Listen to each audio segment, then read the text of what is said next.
What's up, fellas? We got a big day today.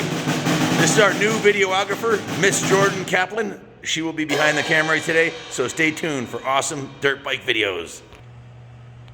I know you didn't get what you want for Christmas, but don't worry, Santa Kaplan's got just the thing.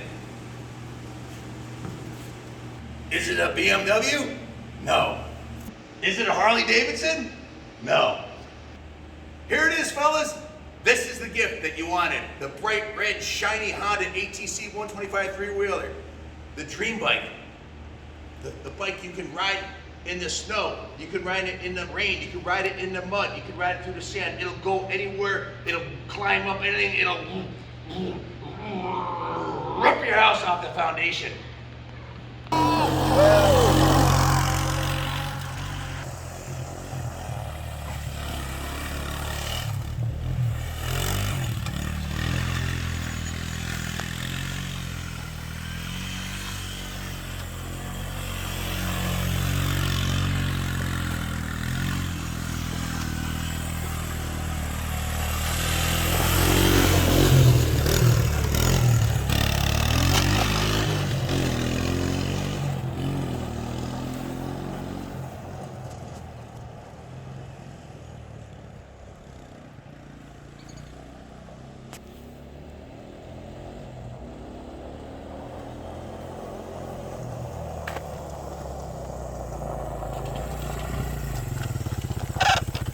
Top of the board, fellas.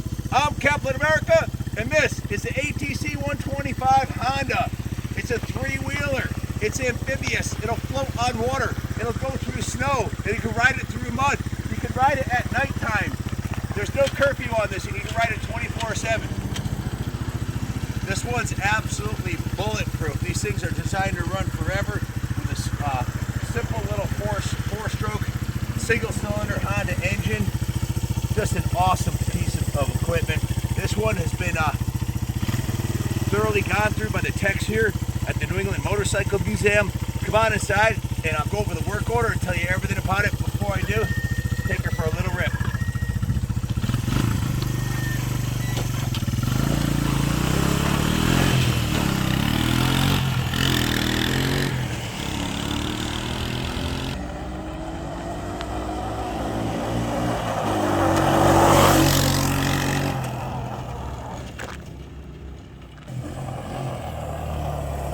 It's really bumpy out there. I was out there with the Quad Racer Suzuki 500 yesterday and tore it up. It's a bumpy disaster.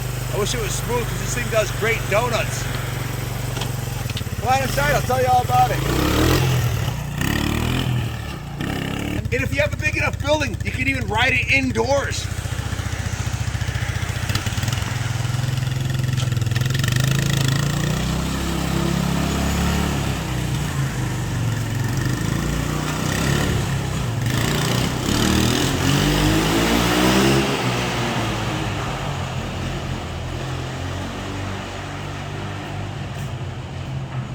Guys, the best part about riding in the snow is there's no mud. No mud at all. All you gotta do is wipe it down. So you can see there's a little bit of snow still drying on it, but it's just as clean as when we went out there. Snow riding is the bomb, especially at night. The headlight refracts off all the snow and it lights up the whole field. It's just awesome. This is a Honda ATC 125, a 1986 model. So it is, what's that make it, 35 years old. It's a classic, almost an antique. And mechanically, it's in outstanding condition. It's just been gone through by the techs here at the New England Motorcycle Museum. It does have a new Yuasa battery in it, a new spark plug. We went through the whole fuel system on it. It has a new fuel petcock, fuel lines, and the gas tank was removed from the bike, polished, cleaned inside with the Metal Rescue product, and then bicarbonate sodium blasted, and then sealed with a Coswell sealer. The exterior tank, the paint was peeling on the bottom of the tank, so that was sanded down and repainted. As you can see, there's a tape line right here. The bottom of the tank was repainted, and originally there was a little bit of body filler repair right here. You can see there's a little bit of Bondo was put right here for some damage on the tank, but it looks pretty good. It's pretty straight. The original paint job still has a nice shine on it. What's left of it, the plastic still got a nice shine to it. The tires have been replaced. The rear tires look like they have less than 50 miles on them. The front tire looks like new also. So the tires are in really good shape. The carburetor was removed, cleaned, jetted, and tuned. The oil was changed. We cleaned the air filter. Of course, the gas tank now has not only reconditioned, but has VP110 inside of it, which is a non-ethanol fuel. You don't have to worry about it messing up the carburetor. Again, new petcock, and it got a complete mechanical going over. Then I went to the detail shop, and number 28 with Mark actually worked on this thing extensively. He put quite a few hours into it. He spent over a full day detailing it. I guesstimate he's probably got about 15 hours into it, because he's the one who did the paint repair on the tank. He polished all the plastics on it. He even went to the trouble of it's coming real close, Jordan. Look at this. He's really into the detail work, and he did this really cool black, blue, and silver matching the factory paint codes on there, so it looks really cool. And repainted the motor. If you look at the cylinder fins, they're nice and clean. The exhaust was painted. The frame was touched up and repainted. So even the cylinder, all the bolts on the top, everything's super clean. It was given what we call a rotisserie detail. So even if you look at the bottom of the motor down here, you're gonna see that it's nice and clean, and the frame rails are in really good condition. So the other thing you'll note is the rims have been repainted. It's got the newer front tire on there. Like I said, that has very, very low miles on it. The forks were touched up.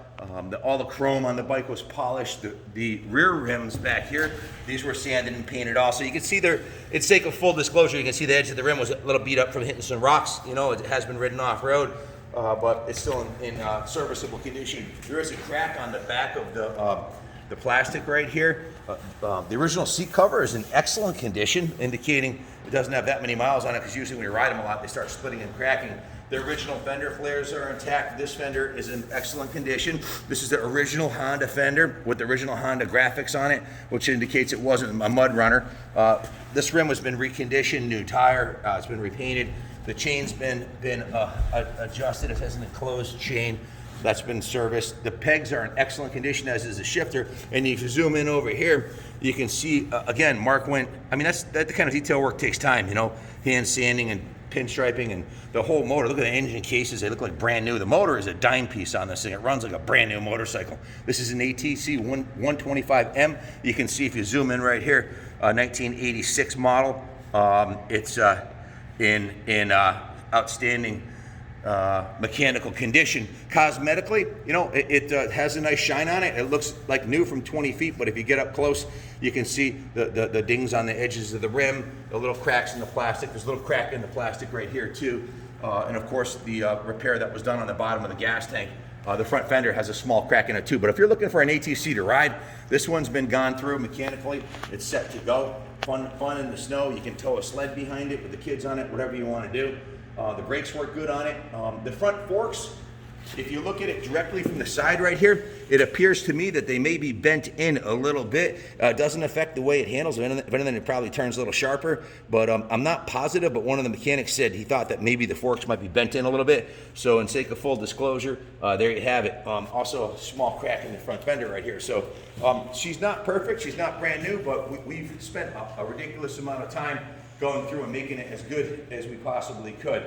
Somewhere in the area of 20 hours, 20 plus hours of labor. And if you look at current shop rates at 90 bucks an hour plus parts, you don't have to be a math major to figure out that if you bought it to a shop to get this done, it would cost a fat stack of cash. So this one's tuned up, polished up, and ready to go for years of fun. If you have any questions about it, give us a call, 860-454-7024.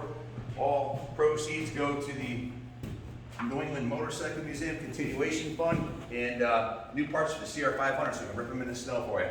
Thanks for watching, guys. I'm going to bring this one up to this is going on display in the museum.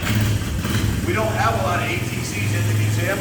These are really super rare, so I'd love to keep this one here, but I'm sure whoever buys this is going to want to take it home. If you have any questions about it, give us a call. Thanks for watching. God bless America.